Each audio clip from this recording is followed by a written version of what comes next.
Oi pessoal, tudo bem? Hoje nós vamos para a nossa prática 7. Nós vamos discutir sobre os métodos de sintonia de Ziegler-Nichols. Na verdade, são dois métodos de sintonia, né? O método 1 que a gente chama de método de malha aberta e o método 2 que a gente chama de método de malha fechada. Qual que é a ideia dos métodos de sintonia de Ziegler-Nichols? Para a gente fazer a sintonia de um controlador PID, a gente discutiu, né, que a gente tem três parâmetros, o KP, KI e o KD, né, que tem que ser sintonizados. Cada um vai influenciar no outro, vai influenciar na resposta final. E acaba sendo complicado a gente fazer essa sintonia na tentativa e erro, né? Os métodos Ziegler-Nichols têm o objetivo de nos dar uma sintonia inicial para depois a gente poder fazer uma sintonia fina. A gente vai ver que não vai ser a melhor sintonia, esse método não atinge a melhor sintonia possível, né? Mas eles nos dão um ponto de partida, né? Pelo menos um valor inicial para a gente trabalhar. E a principal utilidade deles, vamos dizer assim, por que eles são tão importantes? É porque a gente consegue fazer uma sintonia de uma planta mesmo sem a gente conhecer o modelo daquela planta. Então, o primeiro método de sintonia, a ideia é a seguinte: eu vou aplicar uma entrada degrau na planta que eu não conheço e vou medir a resposta daquela planta. Ela pode me dar uma curva como essa aqui, né? E essa curva eu vou usar para fazer a sintonia dos parâmetros. Como assim? Eu vou supor que essa minha resposta do sistema, do meu teste que eu fiz, né, seja uma curva do seguinte tipo. É um sistema de primeira ordem com atraso puro de tempo. A gente sabe que não é bem assim, né? Até porque aqui está na cara que é uma curva de pelo menos segunda ordem. Mas a gente consegue aproximar essa curva de segunda ordem por uma curva de primeira ordem e que tenha um atraso puro de tempo aqui no ponto onde ela começa a responder ao degrau, né? Então, em cima da curva, a gente vai tentar fazer graficamente a medição de três parâmetros.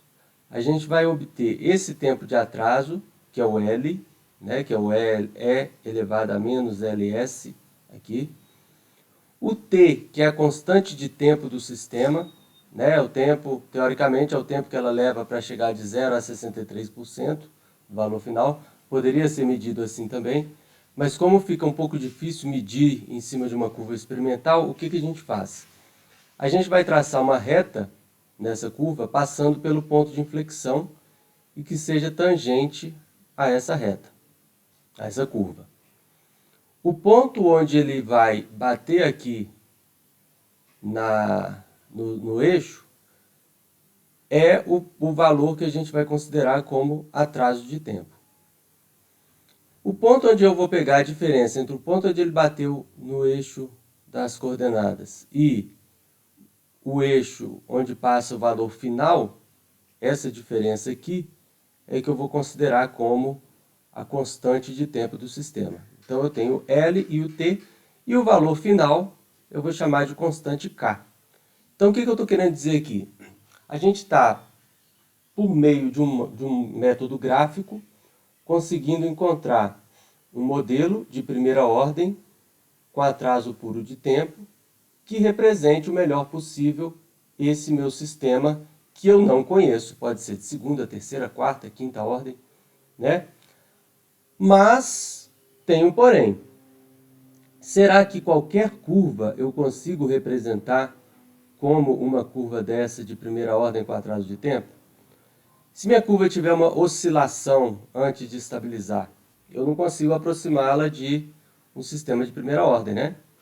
Então, se a minha curva for um sistema oscilatório, a entrada degrau, eu já elimino o primeiro método de malha aberta. Ele já não se aplica para o meu sistema. Tá? Depois nós vamos ver o método segundo, que se aplicaria provavelmente para esse outro sistema que eu estou falando. Mas aí o que a gente vai fazer então? A partir desses parâmetros que eu obtive, K, T e L, eu vou obter os parâmetros do controlador PID. Então meu controlador PID vai ser Kp sobre K, 1 mais 1 sobre TIS mais TDS, né? A forma, a gente colocou aqui 1 sobre TI em vez de KI, né? Daria na mesma. E o nosso KP está em evidência aqui. Uma pequena diferença entre a forma que a gente usou nas aulas passadas do PID, só que no final da conta é só algebrismo aqui, né? O que a gente tinha como KP vai ser KP sobre K. O que a gente tinha como KD vai ser KP sobre K vezes TD. E o que a gente tinha como KI vai ser KP sobre K vezes TI, sobre TI, né? Mas usando essa forma, a gente pode jogar diretamente nessa tabela. Então vamos supor que eu vou usar um controlador PI, com base naqueles meus parâmetros. Então eu obtive o T, o L, vou jogar nessa tabela, vou encontrar um KP, um TI, se o meu controlador é só PI não vai ter o TD, né? E vou obter a sintonia do meu controlador PID dessa forma aqui, né? Ou se eu for usar PI, né, no caso que eu estava dando exemplo. Ou se eu for usar o controlador PID, com os 3 elementos, eu vou ter 1,2T sobre L, 2 sobre L, 2 vezes L e 0,5 vezes L para KP, TI e TD, né?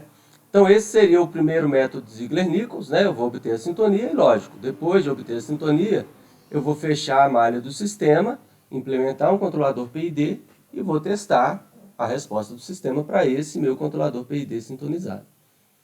Daqui a pouco a gente faz o exemplo. O segundo método seria um caso, né, que pode ser aplicado aos mesmos sistemas do primeiro método, né, mas ele é bastante útil quando o primeiro método não funciona. Para aquele caso que eu falei que o meu sistema é oscilatório, por exemplo, pode ser que o segundo método funcione.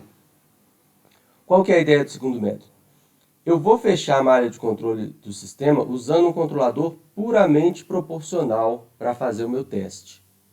Tá? Então, o meu teste ele é feito em malha fechada, por isso a gente usa o nome método de malha fechada, né? Eu faço o teste em malha fechada com um controlador proporcional. Não é o PID, é só um KC, um controlador K aqui. E nós vamos variar o ganho do controlador até obter um sistema em malha fechada marginalmente instável. Então eu vou chamar isso aqui de ganho crítico. Como assim? Então vamos supor que eu coloque um ganho muito pequeno, meu sistema fique sobreamortecido.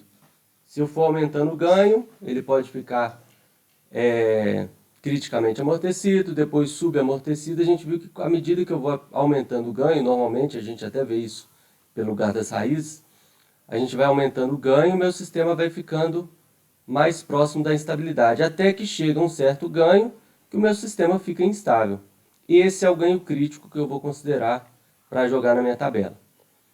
Então, a ideia é um sistema que eu não conheço, mas posso fazer ensaios com ele, aplico um controlador proporcional e vario o ganho até obter um ganho em que o meu sistema fique marginalmente instável, né, com oscilação sustentada, amortecimento zero.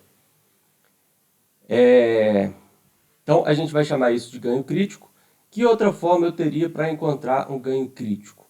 Se eu tivesse acesso ao modelo do sistema, eu poderia plotar o R-locus, né, o lugar geométrico das raízes, e ver lá no R-locus qual o ganho em que os meus polos pulam para o lado direito do controlador, do plano, né, do plano S. Mas, como a gente não conhece o sistema, eu tenho que ir variando o ganho até encontrar o ponto onde ele começa a oscilar sem amortecimento. Né? No terceiro passo eu vou jogar na tabela aquele mesmo modelo do controlador PID, aquela mesma equação, né? Só que agora o que eu jogo na tabela é o ganho crítico e o P crítico. O que vai ser o P crítico? P crítico é o período de oscilação do meu sistema nessa oscilação sustentada. Né? Vai ser a diferença em tempo entre dois picos ou entre dois vales.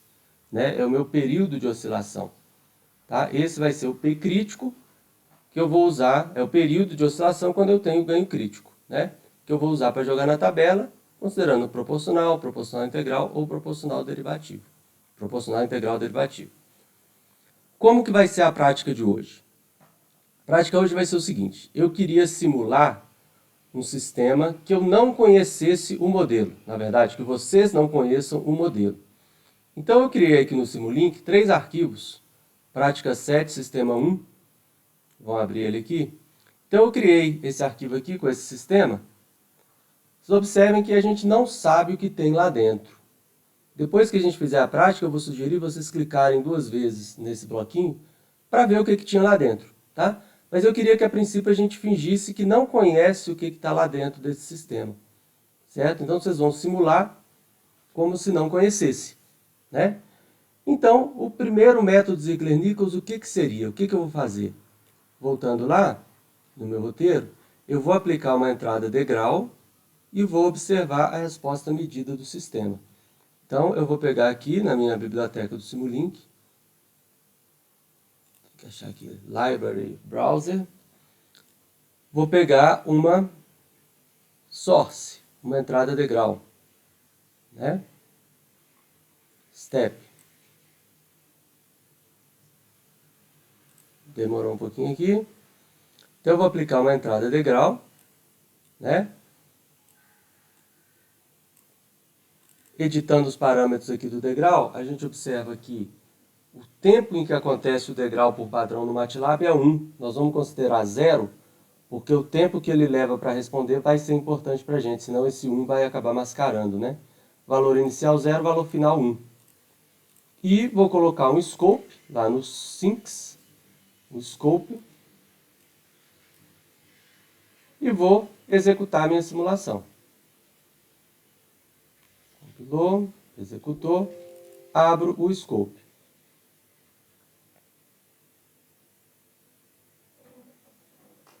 Então, eu obtive aqui essa resposta, ó, do meu sistema. Parece sim uma resposta de primeira ordem, né? Parece uma resposta de um sistema de primeira ordem. Ela que eu vou usar para obter os meus parâmetros, como se ela fosse um sistema de primeira ordem. Para facilitar lá, eu vou fazer o seguinte, eu vou mudar essa escala, esse tempo de simulação para 6 segundos, para o gráfico ficar mais ampliado para a gente. Poderia simplesmente mudar o zoom, né? Mudei a escala aqui, certo? E aí, eu tenho várias formas de fazer isso para fazer aquelas retas e tal. Eu costumo fazer o seguinte, eu pego a minha curva, dou um print screen, vou abrir o PowerPoint. Eu gosto de editar usar o PowerPoint, poderia ser o Paint. Eu gosto do PowerPoint porque no PowerPoint eu consigo fazer uma reta e movimentar ela, né? Lá no Paint a gente desenha a reta, eu não consigo pegar as pontinhas dela e ir editando. Vou mudar aqui a cor, a espessura dela, para melhorar aumentar a largura, ó, diminuir, aumentar a largura, a cor da linha, vou colocar uma cor bem, vou colocar branca, né? Então essa linha eu vou pegar para tentar fazer ela com uma inclinação legal, uma inclinação próxima à inclinação da curva no ponto de inflexão. Por que eu falei uma inclinação legal? Porque nós estamos fazendo no olhômetro, né? É um método empírico isso aqui, tá? Eu nunca vou conseguir uma aproximação perfeita, né? Batendo aqui no 0. Não vai ser uma aproximação perfeita. Eu vou tentar o mais próximo possível para ficar bonitinho, né? Com o Shift aqui eu consigo movimentar ela mais devagar. E eu observo aqui, ó, qual o valor final da minha curva? Meio. Né? Partiu de 0 foi para meio. Então, meu K é meio. Qual o valor do atraso de tempo? O atraso de tempo, deixa eu sumir aqui com exibição, né? Linhas de grade, para não atrapalhar a gente. O atraso de tempo vai ser essa diferença aqui. Nossa, mas está ruim de olhar, né? Eu poderia, por exemplo, aí tem várias formas de fazer. Eu poderia contar aqui o tamanho de uma reta com os pixels. Aí eu vou deixar vocês usarem a criatividade de vocês. Então, esse vai ser o valor que eu vou considerar como atraso de tempo, né? Vou colocar aqui. E uma outra reta passando ali em cima, eu vou ver onde que ele bateu, né?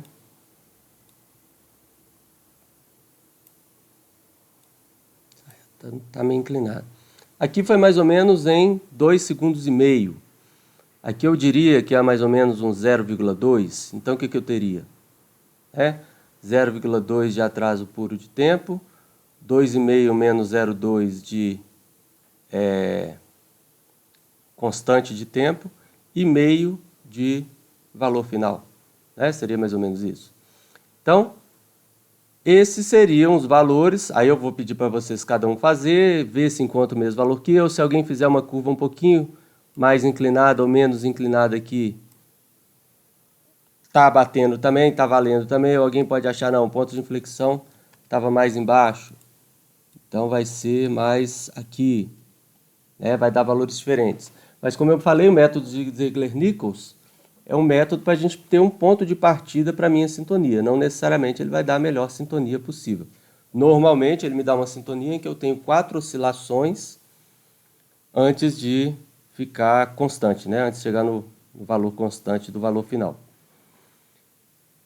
Aí o que vocês vão fazer? Vocês vão pegar, aplicar essa tabela, preencher aqui para a gente se o método 1 é aplicável ou não. Eu comentei agora há pouco quando seria aplicável ou não, E vou obter a sintonia do controlador, KP, TI e TD. Aí vocês vão pegar, montar lá no modelo um controlador PID, igual a gente fez nas aulas anteriores. Aqui meu sistema estava em malha aberta, Vocês vão montar um controlador PID e botar para rodar e obter a resposta ao degrau, ao set point degrau. O método 2 como que seria? O segundo método, eu vou pegar o meu sistema que estava ali em malha aberta, o mesmo sistema que eu abri agora há pouco, só que o meu ensaio vai ser em malha fechada com controlador de ganho proporcional. Como que eu vou fazer isso?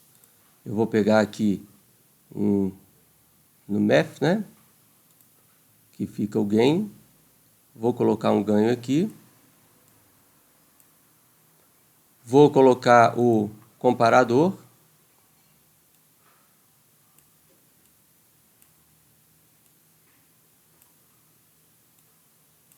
mais, menos, na lista de sinais,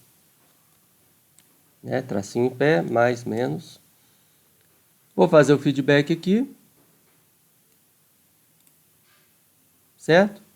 E vou testar o meu sistema. Vamos ver se ele vai chegar na oscilação sustentada. Praticamente nem oscilou, Deve ter dado um sobressinal pequenininho aqui. Vou aumentar esse ganho. Vou aumentar para 2. Executar. Já deu um sobressinalzinho. Vamos aumentar o ganho para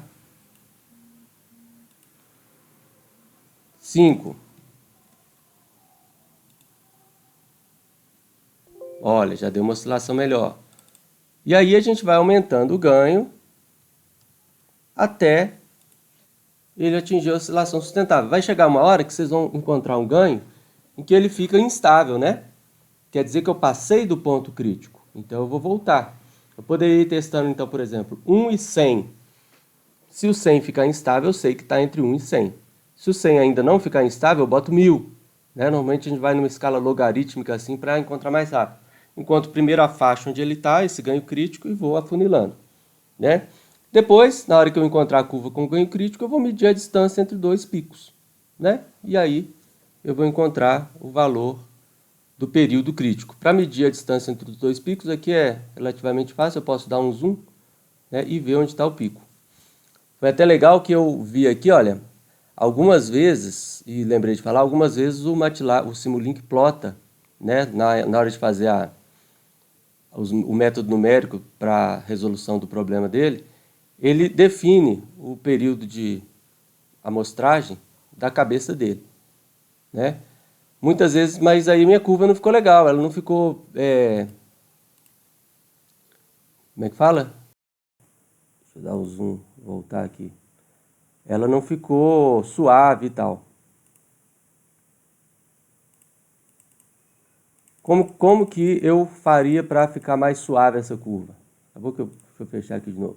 Como que eu faria para ficar mais suave essa curva? Eu tenho que selecionar o MATLAB, deixa eu até colocar na mesma tela lá, que eu acabei tirando. Dá um zoom. Tá no menos aqui, né? Mais. Vou dar um zoom. Só para mostrar que ele tá quadradinho ali. Vou vir no Model Settings. Model Properties. Não, Model Properties não. Model Settings mesmo. E vou escolher um período de amostragem fixo. Ele está usando, ó, Solver Details, ele tá usando um step, uma amostragem máxima automática. Eu vou forçar ele a calcular, por exemplo, de 0,001 segundo. A cada milissegundo, ele vai calcular um ponto. Então ele vai me dar uma curva mais suave, né? Olha só. Já me deu uma curva mais suave aqui, na hora que eu der um zoom e tal, conseguir saber exatamente o valor do pico, 1,005, né? Então, o que eu pedi é para vocês pegarem os 3 arquivos, né? Prática 1, Sistema 1, Sistema 2, Sistema 3, fazer o método de Ziegler-Nichols 1 e 2 e colocar os ganhos e fazer a resposta. Por que eu coloquei aqui se ele é aplicável ou não aplicável? Pode ser que ele não seja aplicável, né? Quando é que cada método é aplicável ou não?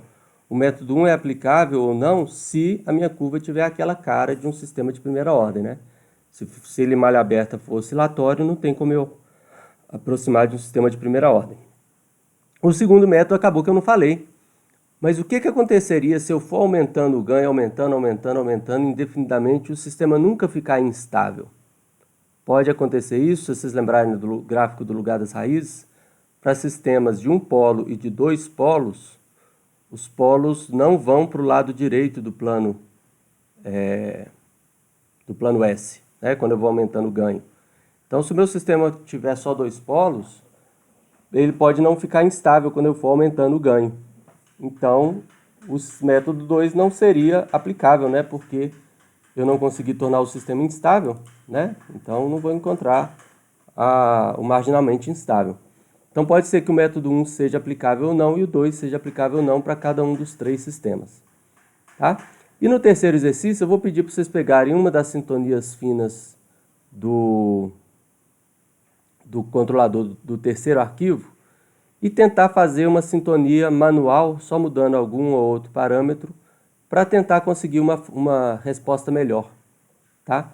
No caso aqui, eu pedi uma resposta com menor sobressinal do que o obtido pelo Ziegler-Nichols.